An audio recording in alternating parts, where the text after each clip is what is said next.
ಇವತ್ತಲ್ಲ, ಇನ್ನು 20 ವರ್ಷದ ಮೇಲೆ ಆ ಬಿಡದಿ ಜನ, ಬೆಂಗಳೂರು ದಕ್ಷಿಣ ಜನ ನನ್ನನ್ನು ನೆನೆಸ್ಕೊಳ್ತಾರೆ.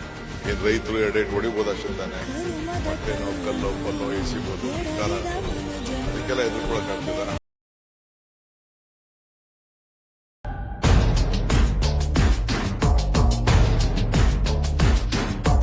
ಕನ್ನಡ ಮಣ್ಣನ್ನು ರಕ್ಷಿಸಲು ನೆತ್ತರವನ್ನೇ ಹರಿಸಿದರು ಈ ಕನ್ನಡ ತಾಯಿ. ನೀ ಏಂತಿಗೆ ತಪ್ಕೊಂಡಿದ್ಯಪ್ಪ? ಮರ ಏಂತಿಗೆ ತಪ್ಕೊಂಡಿದ್ಯಾ?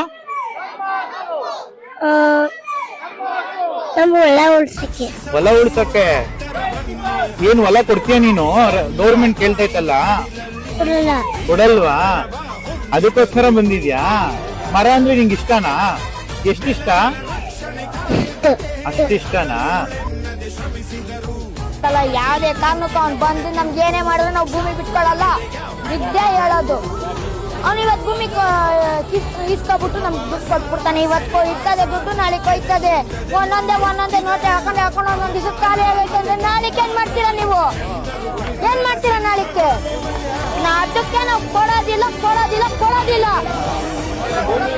ನಮ್ಮ ತಾತ ಮುತ್ತಾತನ ಆಸ್ತಿ ನಾವು ಮಡಿಕೊಂಡು ನಾವು ಅದೇ ಜೀವನ ಮಾಡ್ತಿದ್ವಿ. ಕೊಟ್ಬಿಟ್ರೆ ಅಣ್ಣ ಯಾಕೆ ಹಿಡ್ಕೊಂಡಿದ್ದೀರಾ?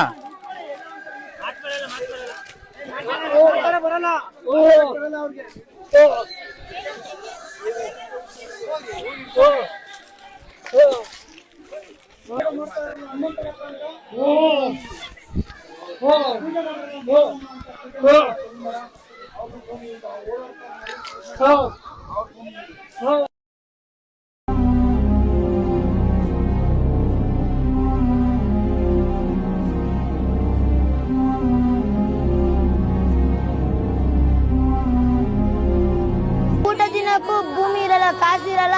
ಕಾಸೇನು ಒಂದು ವರ್ಷಕ್ಕೆಲ್ಲ ಖಾಲಿ ಆಗ್ಬಿಡ್ತದೆ. ಆಮೇಲೆ ಪದಾಡ್ಕೊಂಡು ಓಡಾಡ್ಬೇಕಾಯ್ತದೆ. ಆಮೇಲೆ ಭಿಕ್ಷೆ ಬಿಡೋ ಡಿ ಕೆ ಶಿವಕುಮಾರ್ ಬಂದು ಕಾಸು ಕೊಡ್ತಾನ?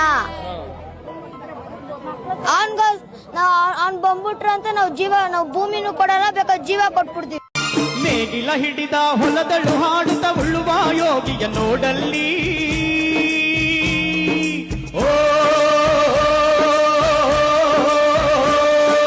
ನೇಗಿಲ ಹಿಡಿದ ಹೊಲದಳು ಹಾಡುತ್ತ ಉಳ್ಳುವ ಯೋಗಿಯ ನೋಡಲ್ಲಿ. ಫಲವನ್ನು ಬಯಸದ ಸೇವೆಯ ಪೂಜೆಯು ಕರ್ಮವೈಹ ಪರ ಸಾಧನವೋ.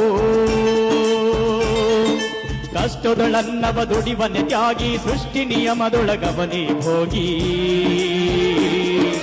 ಉಳುವ ಯೋಗಿಯ ನೋಡಲ್ಲಿ, ಉಳುವ ಯೋಗಿಯ ನನ್ನ ಮಣ್ಣಿದು, ನನ್ನ ಮಣ್ಣಿದು, ನನ್ನ ಮಣ್ಣಿದು ಕನ್ನಡ ಮಣ್ಣು. ನನ್ನುಸಿರಲ್ಲಿ ಕಂಪಿಸೋ ಮಣ್ಣು, ಧಮನಿಯಲ್ಲಿ ನರ್ತಿಸೋ ಮಣ್ಣು. ವಿಶ್ವಮಾನವತೆ ಸಾರಿದ ಮಣ್ಣು ಕನ್ನಡದಿ.